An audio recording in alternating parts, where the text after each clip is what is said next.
All right, guys, what's going on?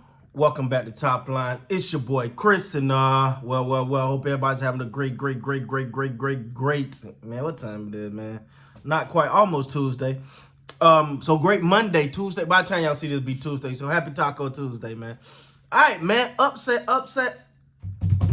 alert, man. The San Francisco 49ers fall to the Minnesota Vikings. Guys, I'm not going to get up here in front. I think that you had a better chance of knocking a fly off of theirs, but then to see this happen from 1,000 yards away.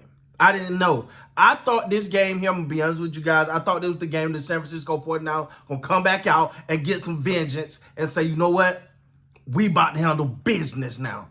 We about to handle business. Last week was a fluke. Now, last week loss kind of made sense to me because whether you know it or not, the Browns are like number one defense out there. Like they're one of the top defenses. So you kind of figured they were gonna give the 49ers some problems either way it go. But this one I didn't see. I'm gonna be honest, and we can look at the numbers. Brock Purdy, 21 of 30, 272 yards. One touchdown, two interceptions, two bad interceptions. I'm going to be honest with you, two bad ones. Christian McCaffrey only gave you average 3 yards a carry, 15 on 45, 15 for 45. George Kittle had a pretty good game, gave you 78. Ayuk gave you 57. You didn't have a 100-yard receiver in this game for the San Francisco 49ers. I'm going to tell y'all, they miss Debo and Trent Williams. And those are two big guys. And I think it's a mentality thing. I don't even think it's just they play on the field. Debo, the name itself, all right? Let's just keep it real. The name itself says something. But Debo, he does so much. And he's such a guy that you have to scheme for that he make everybody else's job easier.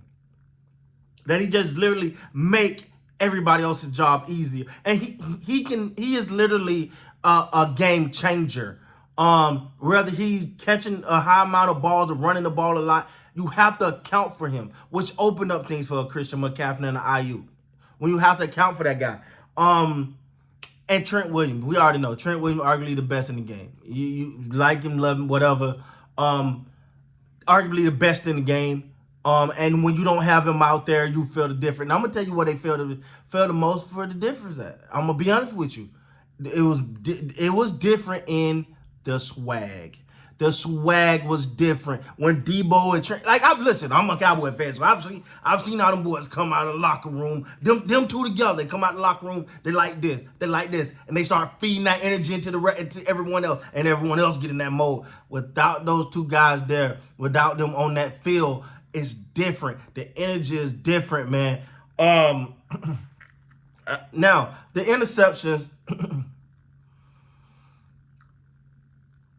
Especially that last one, Brock Purdy, you can't throw that one, bro. You can't throw that one. You cannot throw that one. Now, again, as much as he's done and much as he's accomplished, people are gonna say, "Oh, it was a system. Oh, I told you he was." No, stop. The man what 2 losses? Shut up. Stop. Don't do that. All right.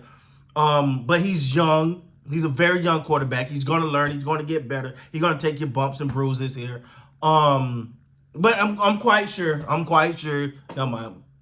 I already know it's coming. We know it's coming, right? We know it's coming. We go.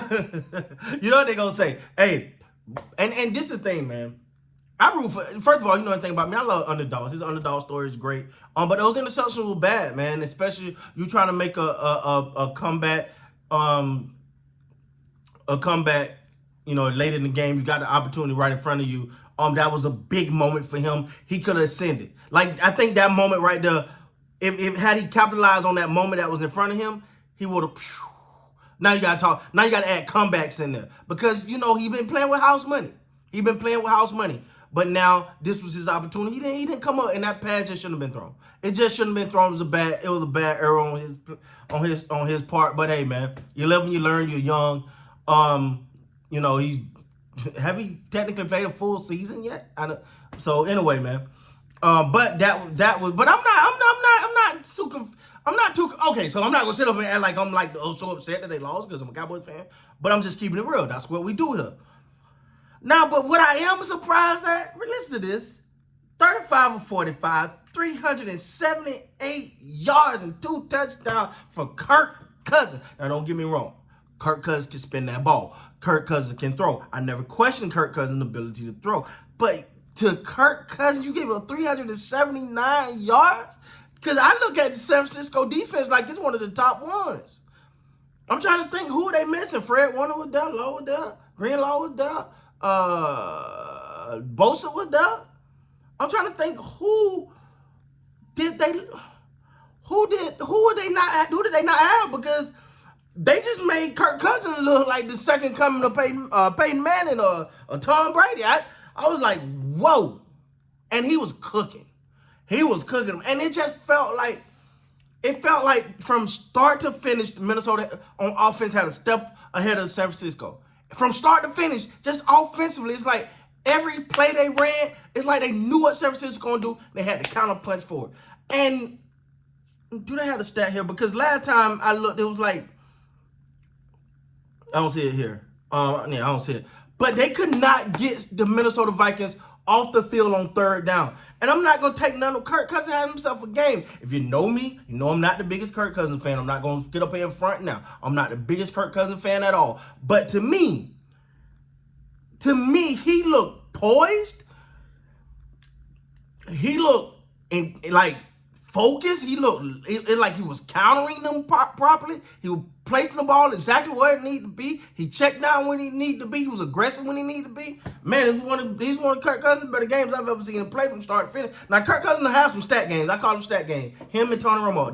They have those games where you'll look at the stats and it'll be like, it'll say 375, touchdown, 1 interception. That's the one that loses the game for you.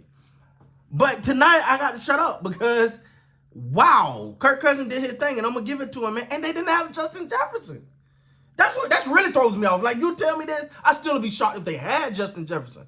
But when without having Justin Jefferson, they do that to the San Francisco 49ers defense.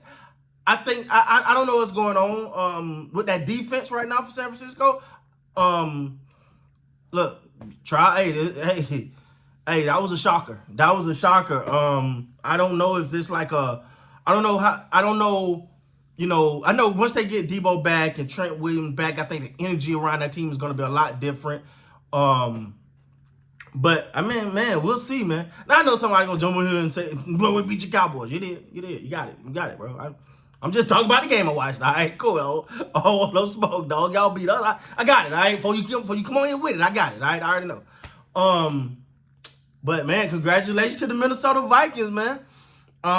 Hey, Kirk Cousins, you did your thing against one of the most vaunted defenses in the NFL. And can't say nothing but congratulations, man. With that being said, guys, please like, comment, subscribe to the channel. Till next time, you guys be great, man.